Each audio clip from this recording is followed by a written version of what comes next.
I want to thank you all for being here and for giving us the opportunity to share with you some of the initiatives that are currently underway as part of the government's flagship poverty eradication program, Ehsaas, to embed financial inclusion as an approach to address poverty.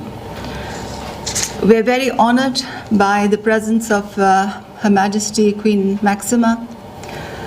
You continue to inspire us all with the manner and the professionalism and the passion with which you promote financial inclusion worldwide. Thank you so much for that.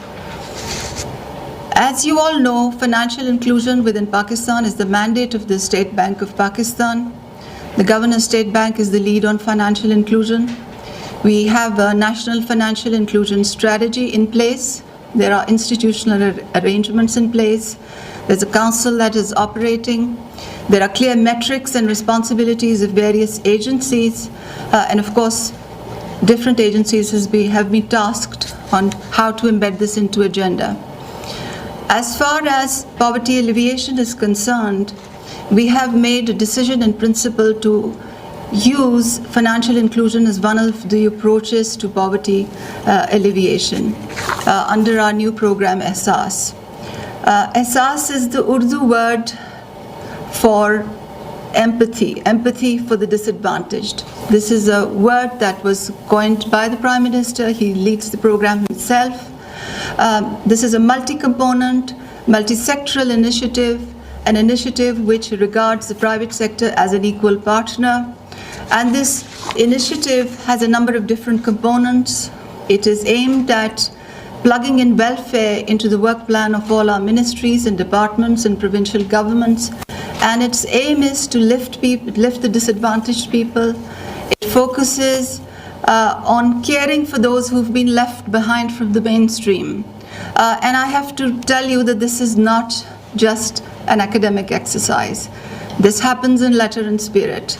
We're just coming out of a 5-hour cabinet meeting, and each cabinet meeting, the Prime Minister commences each cabinet meeting by asking each one of us what we have done in public interest and how we've embedded that in the scope of our ministries. So the government is genuinely, under the leadership of the Prime Minister, very serious about public interest initiatives and has structured into a multi-component program called Ehsaas, which we are aggressively rolling out and which we are monitoring very actively. To give you a sense of how seriously we take financial inclusion within the framework of Ehsaas, let me recall that one of the 5 time-bound, outcome-based, quantifiable goals of Ehsaas center on financial inclusion. In specific terms, we've committed to financially including 7 million individuals, 90% of whom are going to be women. And in terms of initiatives, there are 3 initiatives that focus on financial inclusion within the framework of Ehsaas. The first one is the One Woman, One Bank Account policy. The second one is bank accounts for the informal labor. And the third one is access to credit for those at the bottom of the pyramid. So let me give you a very brief sense of where we stand today and what the vision is for the future. So in terms of the One Woman, One Bank Account initiative, previously the government of Pakistan used to give quarterly cash stipends to 5.7 million women. This program of the government has undergone various stages of reform, starting from governance to its operations to programmatic reform. And one of the programmatic elements of reform center on changing it from just a social protection program to a program that marries together social protection and financial and digital inclusion objectives. This is predicated on the understanding that when women have better access to savings and to other financial products, they will be significantly empowered, and this will help them to graduate out of poverty. In terms of implementation, we are all set. We have successfully concluded a 10-month-long process of procurement. This procurement has involved the procurement of a state-of-the-art new digital banking system, digital payment system, and 2 Private sector partners have been brought on board through a competitive process, and I am very pleased to see them in the room today. In terms of the new contract which have allowed us to structure this payment system, there's a triple bottom line that is going to be impacted. This new digital payment system is going to be very empowering for beneficiary women, and we have aligned ourselves with the D3 criteria, which you, Your Majesty, are a strong advocate of and champion.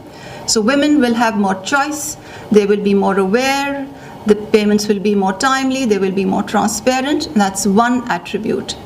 The second attribute is for the government of Pakistan, because as per the new contractual arrangements and the payment system, the government will significantly plug leakages and pilferages from the system, and just this year we will accrue a benefit of 2 billion in savings in terms of operational costs alone. And of course we're going to try to quantify the magnitude of the benefits in terms of pilferages. And thirdly, it is the public-private dimension that is very exciting. Because just after we were able to do our procurement, we saw that the private sector partners were really ahead of us in terms of planning the financial products, in terms of reaching out to these beneficiary women. So there's a whole sea change in terms of the programmatic construct of this program, and I really want to thank the Prime Minister for his leadership and for the support that he provided to us during the course of these very difficult procurements that we have done over the last 10 months, and of course my teams I'm very proud of in this regard. We realize within Ehsaas that just bank accounts and saving products are not enough if we put the financial inclusion lens, and therefore there are a number of different enablers that have been embedded to develop the entire ecosystem in order for us to graduate poor individuals out of poverty. One of the enablers is handsets, because in our previous experience in Punjab, we realized that when digital finance was provided to farmers, the construct of the program was very good, but the cost of handsets was very prohibitive. So we're working with the Ministry of Telecom to examine how we can overcome that gap. And we will, of course, be reaching out to your office and to the Gates Foundation, who are technically supporting us in this initiative, for specific technical guidance from GSMA on how to ensure that we have affordable handsets available, including those handsets where you can have QR codes and apps on feature phones. The second enabler for us is connectivity, because this entire reform and change would be meaningless if we did not work on that front. And to that end, the two things that I'd like to mention in particular were, firstly, the Prime Minister has approved the transformation of our 500 field offices into digital hubs, work on which is currently underway. And secondly, we're working with the Universal Service Fund, which is the government of Pakistan's entity which collects levies from cell phone transactions, pools them into a fund, and then uses those levies to enhance broadband connectivity in the far-flung areas. Thirdly, of course, we will be working very closely with the Governor State Bank to ensure that the financial literacy interventions, there's a synergy between the general financial literacy interventions and the ones that are envisaged in Ehsaas. And of course, let me not forget to mention that we are very closely in touch with our private sector partners, because we realize that in the space of microfinance, in the space of commercial banking, there are a number of artificial intelligence enabled innovations in fintech which will be extremely beneficial for building value chains. I'd also like to mention here that another initiative of Ehsaas focuses explicitly on the creation of rural value chains for enterprise development. So I'm sure you'd appreciate that there's a lot of joining of the dots here. We layer up the effort that we are around the National Socioeconomic Survey, which, as many of you are aware, is Pakistan's first geospatially tagged survey, and the possibilities for using artificial intelligence and marrying it with digital financial inclusion are immense. So this is the first bucket of interventions that we are doing around the One Woman, One Bank Account initiative and the Rural Enterprise Development Initiative, both of which are mutually synergistic. That's the first part of the three prongs that I was talking about. In terms of the other two, I'm not going to take this long. I'll be very brief. The second part of the transformation, the financial inclusion transformation in Ehsaas, centers on giving informal workers bank accounts. And this was an instruction to us from the Prime Minister. Just to bring to bear the scale, there are 27.3 million workers in Pakistan who work in the informal sector. There are women who work as domestic servants in homes. There are women who work in industrial establishments. There are rural women whose work is seen as an extension of their household responsibilities. And these 27.3 million workers are outside of any social security net. They don't have access to pensions. So our entry point is to give them bank accounts. And of course, there's legislation that has been enacted in 2 of our provinces on which we will build further. 9 meetings over a period of 9 months, 3 months, gave us a series of different recommendations, but the one that is very pragmatic and immediately executable is the one that involves using bank accounts as an entry point. And we are working with commercial banks to develop the incentives for them to underwrite the costs of this campaign rather than the government spending public monies. The third one, very briefly in terms of financial inclusion in the Ehsaas framework, is the access to credit piece. On July the 5th, the Prime Minister launched the National Poverty Graduation Initiative, which had many access to credit components. As you know, we operate in an ecosystem of national socioeconomic registry, centered ranking of socioeconomic status of our entire population. And based on those rankings, we have designed financial products for different segments of the population. For the poorest of the poor who are within safety nets, we allow 3 cycles of interest-free loans. We currently give, in partnership with 22 NGOs, 80,000 loans on a monthly basis, starting from way back in July.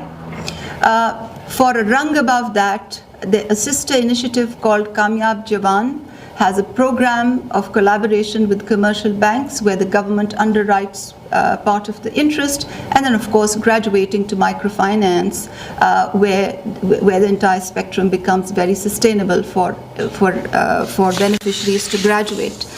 So I just wanted to end by saying that the government of Prime Minister Imran Khan is very keen to leverage financial inclusion as an instrument for poverty eradication. We realize that this will give women the empowerment that is their due, which is what they deserve, to take their families out of poverty. And I don't mean to alienate all the men in the room, but we know from evidence that whenever a woman has the purse strings in the house, the social outcomes tend to be much better. The children tend to be better educated, their health tends to be better.